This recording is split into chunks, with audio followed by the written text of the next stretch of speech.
A escuna negreira entrou na baía de Porto Praia, como era conhecida pelos ingleses, disfarçada de embarcação mercantil. O pretexto fora a habitual necessidade de proceder a algumas reparações, mas a aura infame estava bem visível para qualquer conhecedor dos meandros deste comércio. Não há negócio mais lucrativo nesta terra.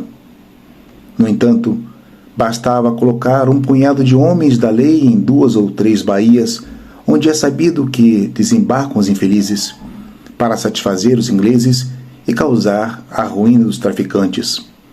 Um mundo onde brancos vendiam negros, negros vendiam negros, mães vendiam filhos, trocavam-se vidas por farinha, vinho, óleo, arroz, açúcar e, sobretudo, por peças e objetos de adorno. Charles perguntou o que poderia levar um ex-seminarista siciliano de nome Giuseppe Marino, com quem se cruzou na Vila da Praia, escolhido entre muitos para ajudar a propagar a fé cristã pelo mundo e converter povos pagãos, cumprindo da melhor forma possível o seu apostolado, a ficar-se pela praia, durante uma escala de recurso e deixar-se seduzir pelo infame negócio. A vertigem da fortuna foi mais forte do que as amarras da fé e o compromisso cristão, e na proibição estava o lucro, com margens cada vez maiores, desde que os ingleses obrigaram a que os tratados fossem realmente cumpridos e com o direito a subir a bordo para inspeções.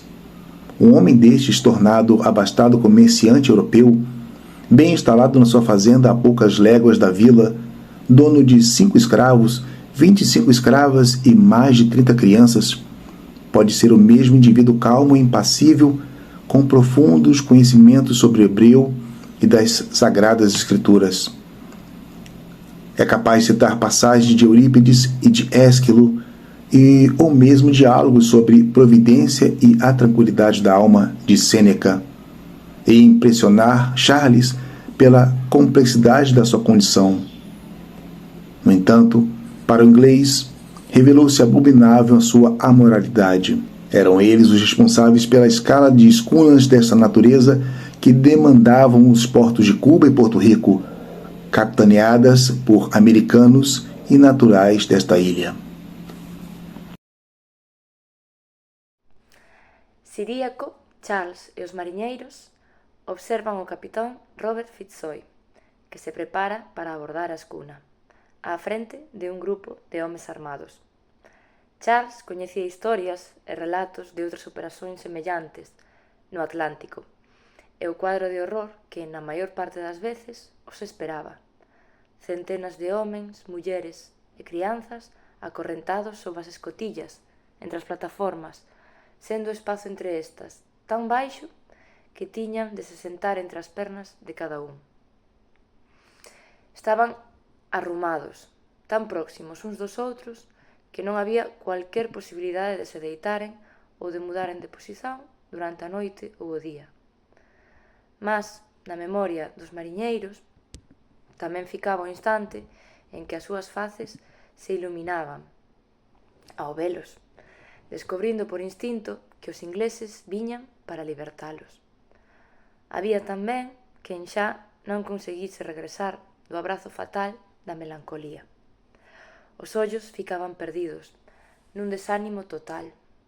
Capitáns e mariñeiros contaban como os escravos libertados subían para o convés, cambaleando, como mortos vivos, para a luz e un pouco de agua.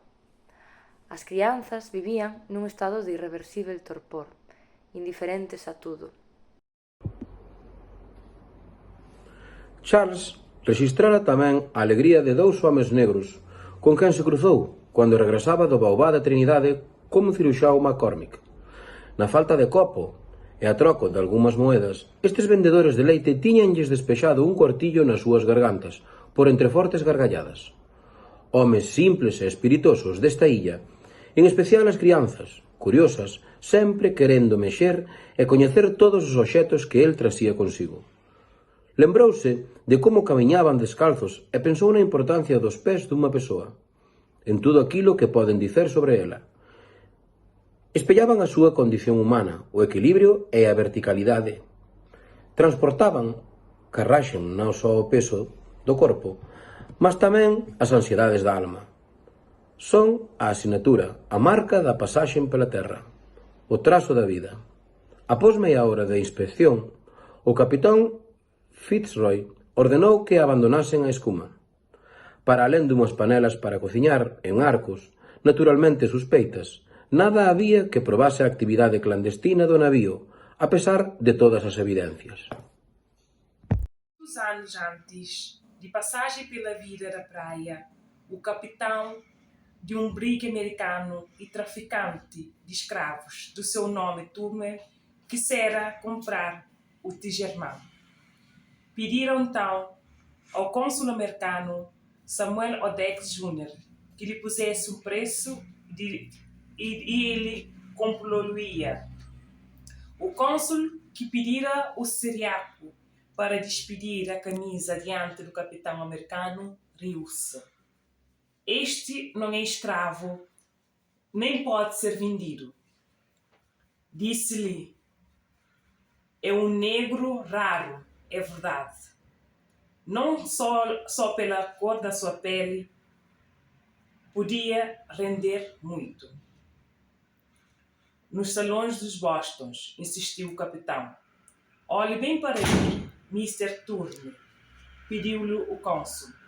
Nunca vera negro mais culto e educado do que este. Para além de ser mestre carpinteiro, sabe ler e escrever, fala português. É um pouco de francês e inglês. E sabe música, entre outras qualidades. Poucos brancos conhece que lhe possam comparar em tantos recursos, capitão. Pois, respondeu o capitão. E voltando-se para os marinheiros que o colocavam, rematou. Não lhe faltaria um piano no palco. Também, desde que tocasse de tanga. Mas foi só depois da sua ampla casa de primeiro piso, numa das ruas da vila, junto ao penhasco, arvorando uma orgulhosa bandeira de stars estranhos, ficar pronta, que o cônsul reparara melhor naquele carpinteiro determinado e perfeito nos seus acabamentos. Precisava de pessoas de confiança para estabelecer o seu projeto comercial, alguém que conhecesse bem a terra e com um pouco de mundo. Esperava enriquecer comprando e revendendo madeiras, sal, tabaco, tecidos, em troca de pele de bovino, cera de abelha, óleo de palma dos comerciantes europeus e afro-europeus instalados na costa africana. O seu consulado era o primeiro a estabelecer-se na Vila da Praia e com jurisdição para toda a região da África Ocidental. A estadia de Samuel Hodge Jr. na praia coincidiu com o início de uma década de chuvas regulares e os campos férteis do interior de Santiago produziam de tudo um pouco, contrariando histórias de fomes que ele ouvira contar.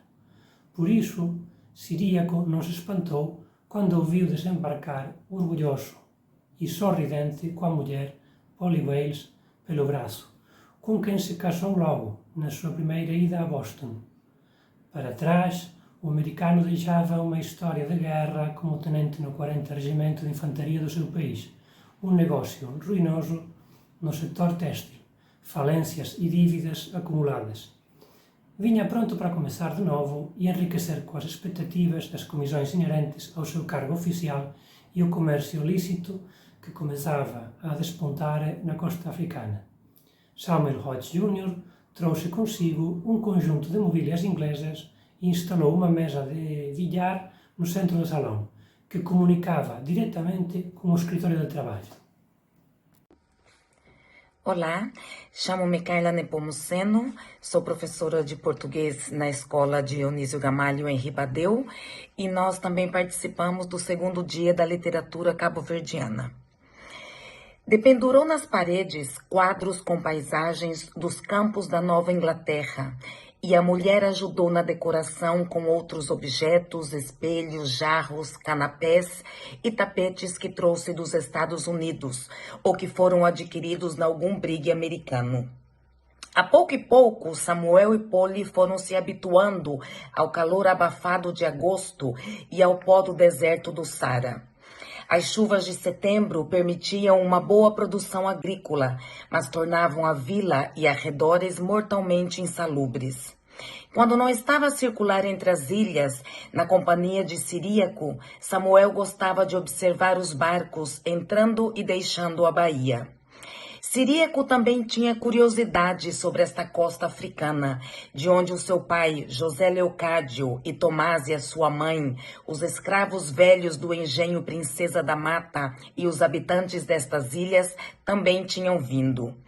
Uma particular corrente de emoção desatava-se nele, como uma visão libertadora. O cônsul também comungava destes momentos de paz e tranquilidade.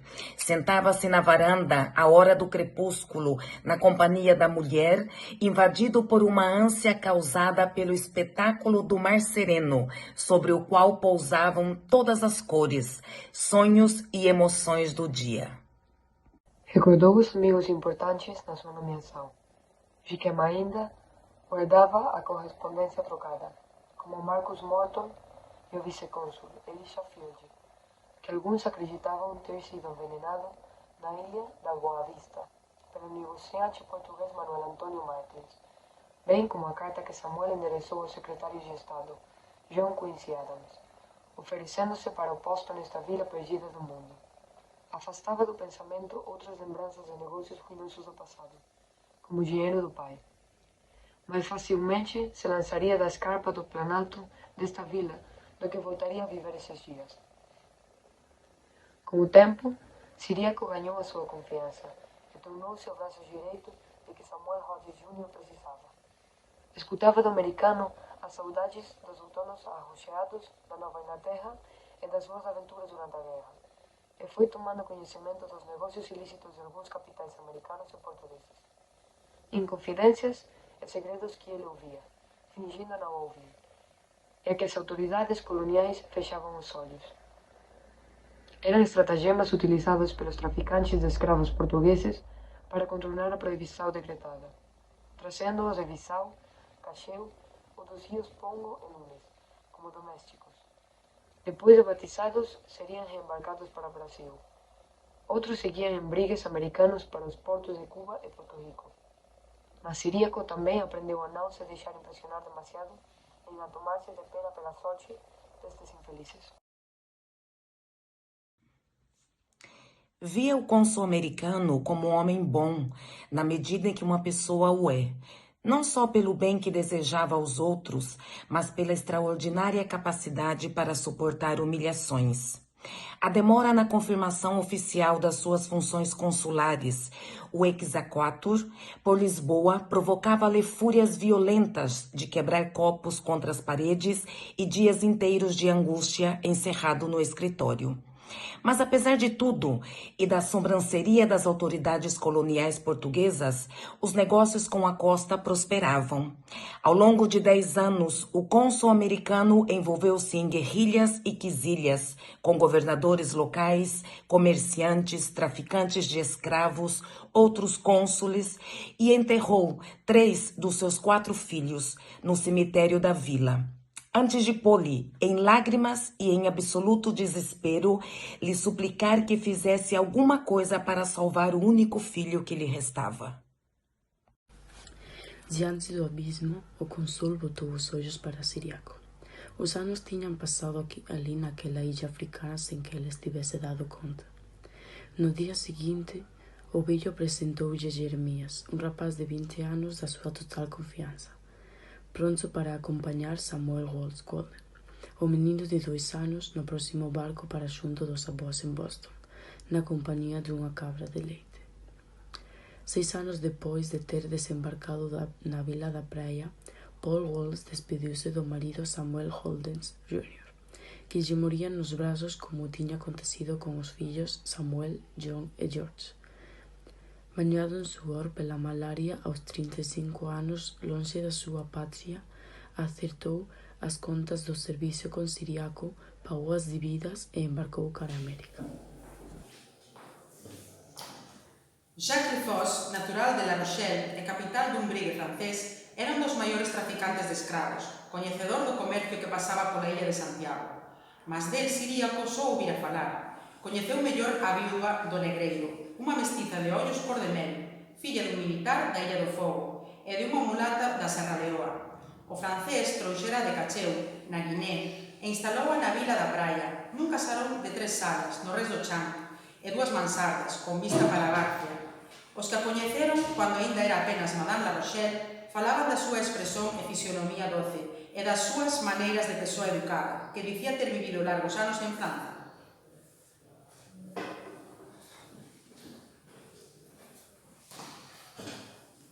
Sería que o oral e cruzámonos con ela na mesa, nas festas da vila e ainda algunhas veces na zona de Ponta Belén, onde eran prácticamente veciños. A primeira vez que conversaron foi por intermedio dun amigo común, sobre un pé da mesa da cociña torto e un conxunto de 6 cadeiras robustas con ornamentos de bronce, pernas arqueadas e tecio roxo, puído, que precisaban de consenso. A viúva non confiaba móvila que tanto estimaba aquel que era. Recebeu o Siríaco, que había pela primeira vez se moveu, nunha sala sombría e de aspecto triste. Este non tiña dúbidas de que a casa fora habitada ou polo menos decorada por un francés.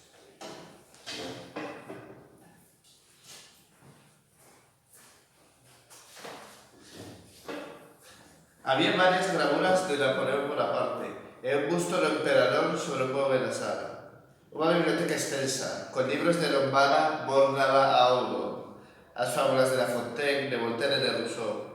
Nun dos cantos, un globo terrestre en madeira, e no outro, un piano de caura. Preto, nun brillo inmaculado, onde non se vía un grande pó. Ao centro, unha mesa de ferro, con tampo de mármore e pés de león, sobre a cual estaba un tabuleiro de axedrez, en marfil, con 3 espesas dispostas. Varios obxectos exóticos, parecían ter sido traídos de França e en outras partes do mundo.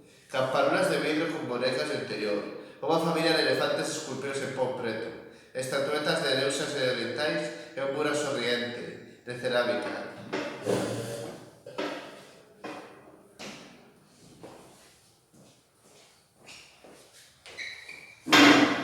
Na parede estaban penduradas armas tribais, lanzas, escudos e arcos de flechas e aínda un tocado de penas coloridas.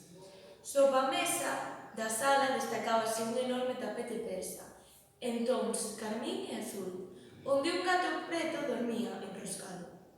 A segunda visita de Siríaco coincidiu coa ausencia de Aurelia, na ribeira dos enxeños, para axudar a familia nas sementeiras, como habitualmente facía.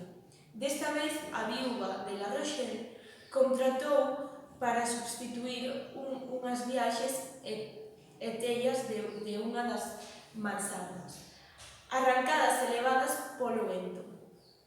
En cuanto traballaba, Siríaco sentiu un perfume novo, que se espallou rapidamente pola casa.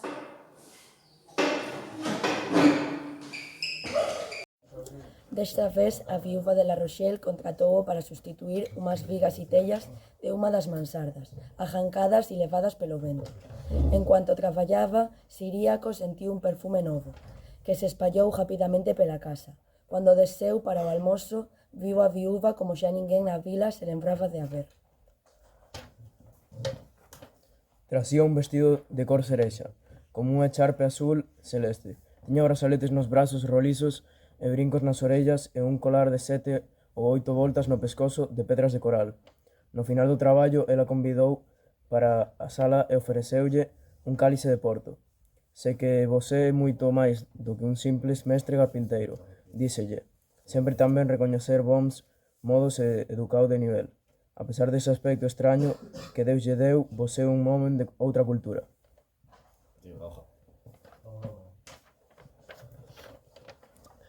Levantouse e aproximouse do piano, onde estaban algunhas partituras abertas e Siríaco comprendeu, nese instante, que estaría máis perto de concertos privados, en blanches e convivios, que nunca aconteceran. Os meus libros, a miña biblioteca, vexa ben, gañan pon nesta terra de incultos e miseráveis. Poucos saben ler, moito menos na lingua en que estaban escritos. Continuou ela servíndolle máis un pouco de porto. A falta de instrução pública é un dos grandes males desta vila. É responsável pelo atraso de toda a provincia, exclamou. Depois, sentouse ao seu lado.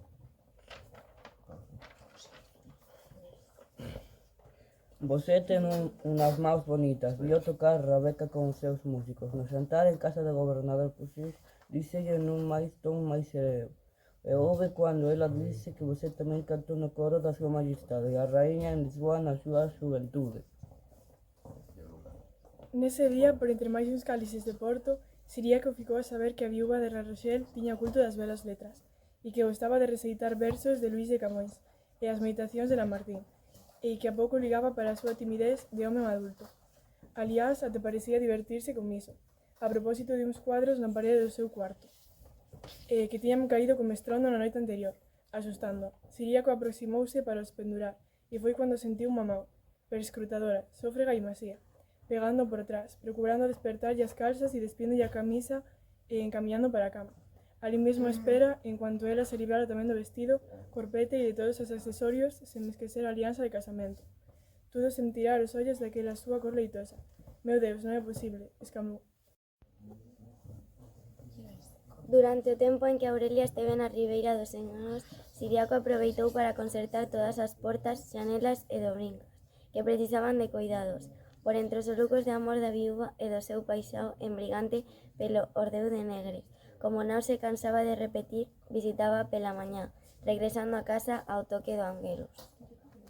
E foi entón, nesas observacións máis próximas e en algúns delis de confidencialidade, que ele confirmou o que já había escutado pela vila da praia, a capitáns de barcos de La Rochelle. A viúva nunca había estado nesa cidade, e probablemente nin en França. Nunca había deixado a illa de Santiago desde que aquí chegara, dixían as más linguas. Afirmaban que Jacques Lefons nunca pensara presentala como a súa muller á familia. Tudo o que estaba dentro da casa, a biblioteca, os objetos, a mobilia, os cuadros das varias batallas travadas pela grande arme, o busto de Napoleón, era a França que ela coñecía, por entre libros que lía e outras historias que foi escutando das conversas con o marido. O aspecto da illa non podía ser máis desolador, mais era tudo o que restaba de fogos volcánicos, revolución da materia, explosións colosais. A tudo isto se xuntaba a atmosfera basa das mañás mergulladas no pó de terra. Para os comerciantes americanos, ingleses, italianos e franceses aquí instalados, Santiago non pasaba de un cuadro pobre, estéril, terra impropia para vexetação. Para Charles, porén, a grandeza estaba precisamente na súa desaloxao. Millares de homens e mulleres tiñan sido trasidos da costa africana e mescunhas como aquela para comezar novas vidas nesta illa.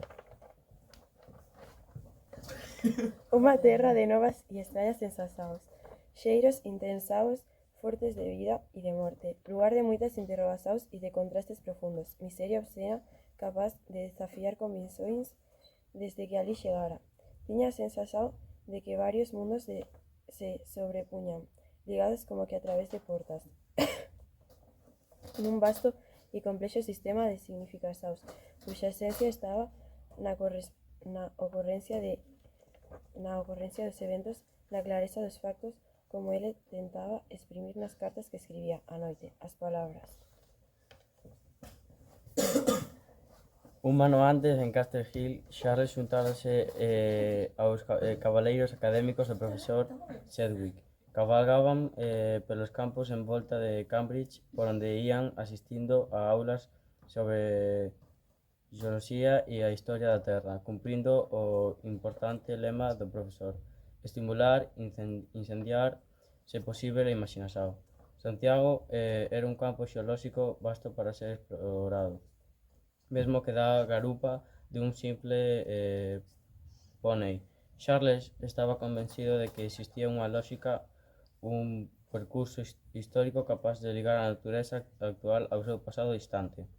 Seguía de perto as teorías de Henslow, outro profesor de boa memoria, cuxo carisma e arte en explicar as regras da xeoloxía suplantaba a aridez e a dureza de outros mestres. O xoven naturalista aprendeu trigonometría, a calcular a inclinación das rochas e a manusear instrumentos de medição, como o clinómetro. Henslow e Sedgwick eran como dúas extensaos do Dr. Robert Darwin, lá onde a figura do pai non o poderían acompañar. Sentía tamén a necesidade de facerse rodear por homes máis vellos, aqueles que lle poderían ensinar e permitir ir máis lonxe no seu coñecemento. Ciríaco era o máis recente. Cóntalle historias sobre a capitanía de Sergi del Rei e da súa xuventude, o Brasil das árbores xigantescas e animais fantásticos, o territorio onde iría deitar despois da vila da praia.